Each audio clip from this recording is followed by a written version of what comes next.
Got another Kumite coming up this weekend, this time at 170 pounds, no gi, and we've got 8 very interesting, very different competitors assembled for this bracket. You got a very intriguing mix of young up-and-comers, submission artists, point specialists, strategists, and a little bit of the dark horse in there as well, right, Chase? Gotta love a dark horse. Yeah, the guys behind the Kumite series have really done a great job of developing a cast of regulars and also throwing in just a wild mix of really exciting, really entertaining athletes. First up on my list of must-watch is, of course, Canuto. The first time we've seen him since January, I believe, or maybe early February. Anyways, it's been far too long since we've seen Canuto in action, and it is going to be a blast.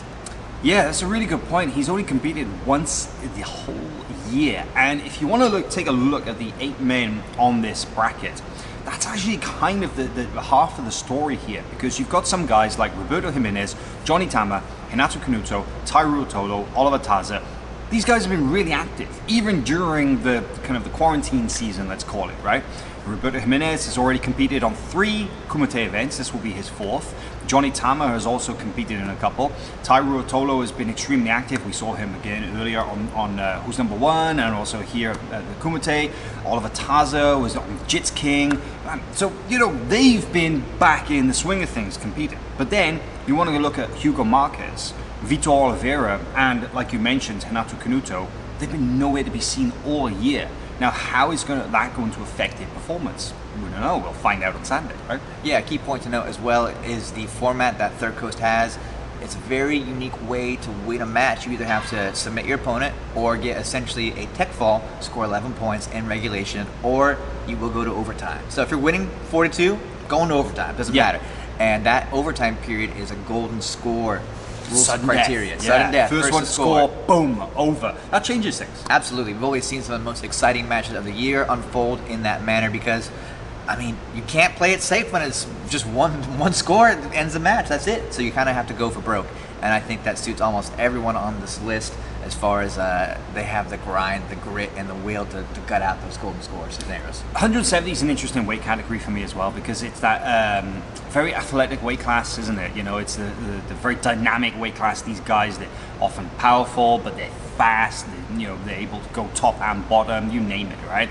And let's just talk about some of the competitors in this. So Canuto, one of the most exciting men in grappling, full stop.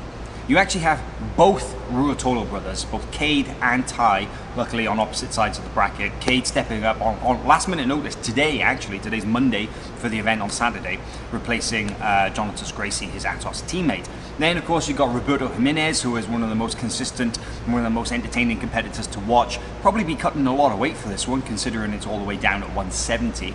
So it's an intriguing list, like we say, of guys in there. But then you've also got some really, I don't know, guys like Hugo Marquez and Vitor Oliveira, Chase. You don't really see them in this rule format. No, never really. And honestly, they're more gi players in my mind, but that's why it makes this fun. And Hugo Marquez does have some of the best wrestling, I will say. Right. From a more traditional jiu-jitsu guy, come up in the gi. He's great at grabbing his single leg. A lot of his matches are very wrestling heavy. I think that would be a great factor here. But he is Jimenez in his first round. And I don't know if you're going to out-wrestle Roberto, but it should be very exciting either way. Vitor Oliveira, the crafty veteran who has great judo. I can't say I don't know what his wrestling looks like, but I assume he's confident, and he also is one of the strongest human beings I've ever met.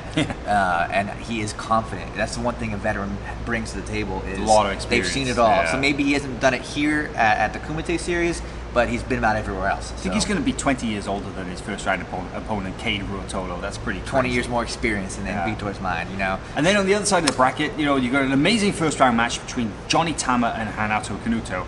I mean, Johnny, what can we say about him? We love watching Johnny fight, right? Because he's just an absolute gamer. This guy always goes forward. He's kill or be killed, and he loves it. And Canuto, well, he loves that energy. You know, I think you'll see him rise to the occasion. That's going to be a decisive match one way or the other. I don't see that one going to like a 0-0 points finish. Yeah, that's a powder keg right there, personality. It is. Those guys are very, very explosive technically and emotionally. So we can see some fireworks in that one. And then the final match rounding out that the 8-man is Ty Ruotolos up against Oliver Taza. Now Ty, he's had a lot of success against members of the Death Squad, right? And you know, now Taza is kind of one of those they call them the Kohai, the junior members of the Death Squad. He's a TriStar stroke Death Squad, Renzo Gracie family team member, but he's got the classic Danaher system game, right? The whole leg lock system, etc., etc.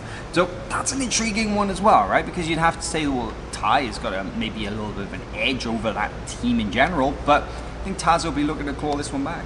Yes, and that is one of my most anticipated matches of the bracket, because it does pit a great, shall we say, clash of styles. I know we rely on that phrase a lot, but it's true in this match. Tai is a great top game player. Of course he has a guard, but he wants to pass, he wants to smash and take the back. Very classic, very Andre Galvao heavy base jiu-jitsu. But he's got that little the footwork stepping passing thing that he does, where he super pins the leg pinning thing when he steps on the leg. Incredible, right? And then Taza, of course, wants to wrap him up, do something to his legs, and be horrific with that. So that is a barn burner, but all these matches are really, really exciting, and it's a tough one to call, Hal. It really is, yeah. I'm not going to make any predictions just yet. I'm going to sleep on it for a couple of days. You'll be able to see the official staff picks, our FloGrappling predictions later this week, and watch it on Saturday night here on FloGrappling.